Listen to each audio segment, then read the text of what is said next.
Hello, నమస్కారం అండి, ఎవరు మాట్లాడుతున్నారు? నమస్తే మేడం. నా పేరు ధనలక్ష్మి అండి. ధనలక్ష్మి గారు, మీ టీ వాల్యూమ్ తగ్గించుకోండి అమ్మా. ఒక్క నిమిషం. ఇప్పుడు హలో ధనలక్ష్మి గారు, మేడం, నా గురించి తెలుసుకోవాలని కాల్ చేశాను. ఖచ్చితంగా అండి. మరి మీ డేట్ ఆఫ్ బర్త్ చెప్పండి. September 29, 1995 ma'am. సెప్టెంబర్ 29, 1995. టైం చెప్తారా?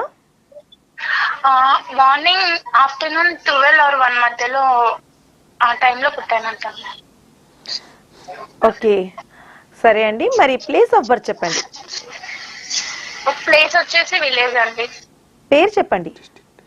నా పేరు ధనలక్ష్మి. ఆహా, మీ డిస్ట్రిక్ట్ పేరు? ఓకే, కర్నూలు. కర్నూలు. ఓకే అండి. మరి మీకు ఏం సందేహమో గురుగారికి తెలియజేయండి. ఓకే. సాయిరామమ్మా. నమస్తే గురుగారు. ఈశ్వరానుగ్రహ ఫల సిద్ధిరస్తు. చెప్పండి అమ్మా, మీ సందేహం ఏంటి? సందేహం ఏం లేదు గురుగారు. మ్యారేజ్ అనేది లేట్ అవుతుంది. సో దాని గురించి కళ్యాణయోగం ఉందా ఇయర్ అనేది తప్పకుండా తెలియజేస్తాను. అనురాధ నక్షత్రం 3వ పాదంలో శుక్రవారం వృశ్చిక రాశిలో జన్మించారు, అవునా? అవును గురుగారు. ఓకే. జాతక రీత్యా అమ్మ మీరు మంచి జాతకులు. తృతీయ స్థానంలో తృతీయాధిపతి అయిన శని సంచారం జరగడం వల్ల ఉన్నతమైన జీవితంలో స్థిరపడతారు. కళ్యాణం ఆలస్యమైందని అస్సలు చింతించాల్సిన అవసరం లేదు. మీ జాతకంలో కళ్యాణం కానీ సంతానం కానీ ఆలస్యమయ్యే యోగ్యత ఉంది. అందువల్ల కళ్యాణం ఆలస్యమైనా కూడా సంతానం త్వరగా జరగడానికి అవకాశం ఉంది. కాబట్టి ఎక్కడ మీరు చింతించాల్సిన అవసరం లేదు. కాకపోతే కొన్ని ఋతు సంబంధమైన ఆరోగ్యరీత్యా సమస్యలు ఎదుర్కోవడం ఉంటుందమ్మా. అంటే పీరియాడిక్ టైంలో కొద్దిగా ఇబ్బంది పడుతూ ఉంటారు. జాతకంలో వ్యయ స్థానంలో చంద్రగురువులు సంచరించడం కారణంగా మీ జీవితానికి సంబంధించిన ప్రతి విషయంలో కూడా కొంత ఆలస్యం జరిగిన తర్వాత మాత్రమే శుభయోగాన్ని పొందే యోగ్యత ఉంది. ఆలస్యమైనంత మాత్రాన కాదనో లేకపోతే జరగదు అనే భావంతో ఆలోచించకండి. గొప్ప జీవితంలో స్థిరపడడానికే మీకు ఇవన్నీ జరుగుతున్నాయి.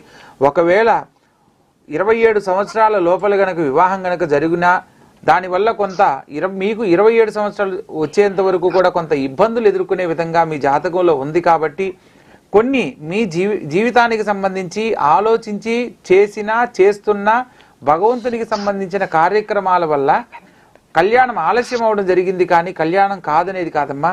మీరు కొన్ని ప్రస్తుత కాలంలో చంద్రలగ్నాతు కనుక పరిశీలిస్తే గోచార రీత్యా అర్ధాష్టమ శని యొక్క జరుగుతుంది.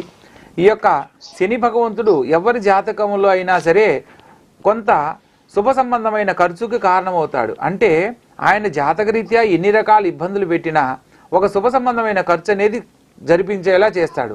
ఇదే సంవత్సరం మీకు కళ్యాణం జరగడానికి అవకాశం ఉంది. శని భగవంతునికి సంబంధించిన కొన్ని పరిహారాలు లేదా మీకు దగ్గరలో ఫ్లోటింగ్ వాటర్ కనుక ఉన్నట్లయితే ఆ యొక్క నదిలో శని ప్రీతికి సంబంధించిన వస్తువులను శనివారం నాడు ఉదయం 9 నుంచి 10:30 ప్రాంతంలో వదిలివేయండి.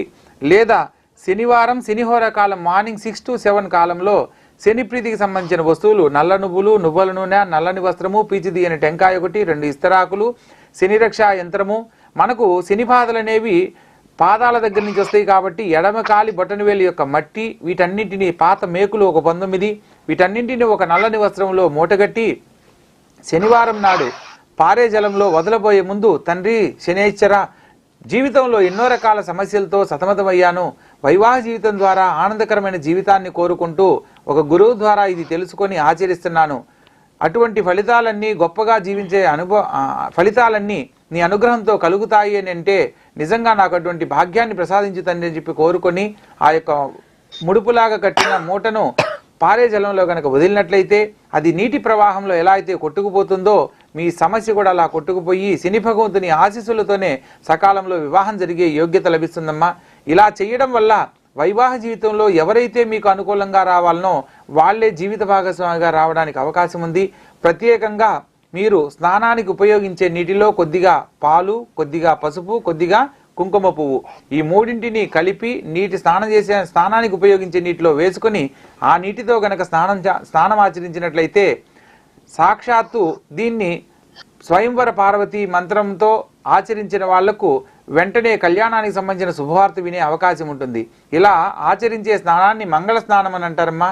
కళ్యాణం చేయబోయే ముందు ఆ పాపకు ఎటువంటి దృష్టి దోషాల వల్ల కళ్యాణానికి ఆటంకం కలగకూడదనే సాంప్రదాయంలో హల్దీబాత్ అనే పేరుతో ఈ యొక్క మంగళ స్నానాలు చేస్తూ ఉంటారు. అదేవిధంగా ఎవరైతే ఈ యొక్క మంగళ స్నానాలను ప్రతినిత్యము ఆచరిస్తారో కళ్యాణానికి సంబంధించిన వయసులో వారికి సకాలంలో వివాహ భాగ్యం జరగడానికి, కోరుకున్న వారే భర్తగా లభించడానికి కూడా అవకాశం ఉంటుంది. మీ జాతకంలో కొన్ని ప్రత్యేకంగా తెలుసుకోవాలి అని అనుకుంటే కింద స్క్రోల్ అవుతున్న నా నెంబర్కు నేరుగా కాల్ చేసి తెలుసుకునే ప్రయత్నం చేయండి. తప్పకుండా వివరంగా తెలియజేస్తాను. థ్యాంక్ యూ సో మచ్ అండి.